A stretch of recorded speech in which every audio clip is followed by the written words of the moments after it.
감람나무라는 제목을 가지고 여러분들과 함께 말씀을 나누고자 합니다.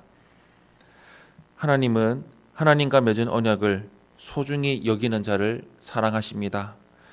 순종하는 자에게 하나님은 복을 허락하셨습니다.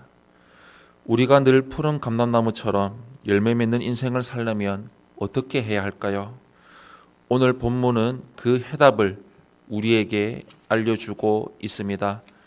먼저 첫 번째로 9절에서 13절의 말씀을 보시면 하나님의 말씀을 온전히 청종해야 합니다. 요시야 종교개혁은 남유다를 하나님 앞에서 각성시켰습니다. 하지만 곧 그들은 변질되어 우상숭배로 돌아갔습니다. 그들은 하나님의 음성 듣기를 거절했습니다. 영적 사망의 시작은 하나님의 말씀 듣기를 거부하는 것입니다. 남유다는 하나님과 맺은 언약을 깨뜨리고 선조들의 악행을 답습했습니다. 선조들의 악행은 광야와 가나안 땅에서 하나님의 말씀을 반복적으로 거역한 것입니다. 남유다는 하나님의 음성을 청정하지 않으므로 복이 아니라 재앙을 자초했습니다. 그들은 고난이 닥쳤을 때 하나님께 부르짖을 것입니다. 하지만 하나님은 그들의 간구에 더 이상 응답하지 않으십니다. 이것은 남유다에 임한 가장 무서운 재앙입니다. 그들을 도울 수 있는 분은 하나님인데 더 이상 하나님은 그들에게 응답하지 않으시는 것입니다. 하나님은 과거의 이스라엘을 아름답고 푸른 감람나무로 삼으셨습니다. 감람나무는 왕성한 성장과 아름다운 열매를 자랑하는 나무로 복과 번영을 상징합니다.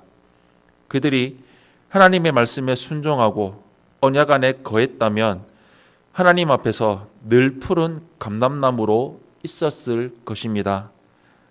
감람나무의 삶은 저절로 이루어지지 않습니다. 우리가 하나님의 말씀에 귀를 기울이고 온전하게 말씀에 순종할 때 감람나무 같은 복된 인생을 살 수 있습니다. 하나님은 우리에게 말씀에 순종할 것을 명령하셨습니다. 인생의 복은 언약의 말씀 안에 있습니다. 감람나무처럼 풍성하고 복된 인생을 살려면 하나님의 말씀을 가까이 하고 항상 말씀에 귀를 기울여야 합니다. 두 번째로 14절에서 17절의 말씀을 보시면 한 마음으로 하나님을 섬겨야 합니다. 하나님은 배교한 유다 백성의 기도를 듣지 않으셨습니다. 우상을 따르던 그들이 고난을 당하자 그제야 하나님을 찾았기 때문입니다. 우리는 은혜의 때에 하나님을 찾고 구해야 합니다. 회개할 기회가 언제까지나 주어지는 것은 아닙니다. 유다는 진정으로 회개하지 않고 형식적으로 제사만 드렸습니다. 하나님이 원하시는 것은 제물 고기가 아니라 전심으로 하나님만을 섬기는 마음이었지만 유다는 바알을 쫓으며 살았습니다. 하나님은 형식적 제사를 원하지 않으십니다. 우리가 성전에 들어가 예물을 바칠지라도 삶이 예배가 되지 않는 한 하나님은 받지 않으십니다. 하나님이 받으시는 것은 예배자의 온전한 마음입니다. 우리는 마음을 다하고 뜻을 다하고 목숨을 다하여 하나님을 사랑해야 합니다.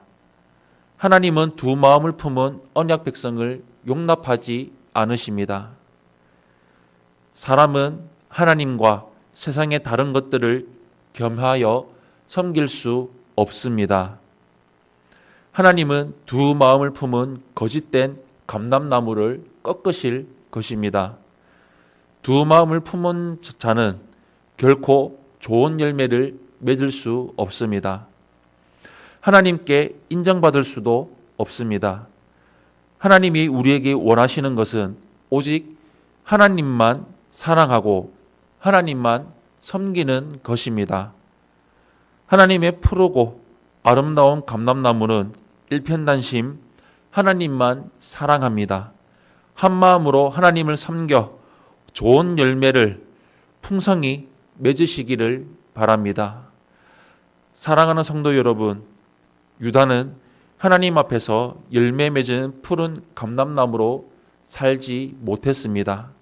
언약을 떠나고 말씀을 버렸기 때문입니다. 그런 백성은 푸른 감람나무로 인정받지 못합니다. 우리가 하나님 앞에서 푸른 감람나무로 살려면 먼저 하나님의 음성에 온전히 귀를 기울여야 합니다.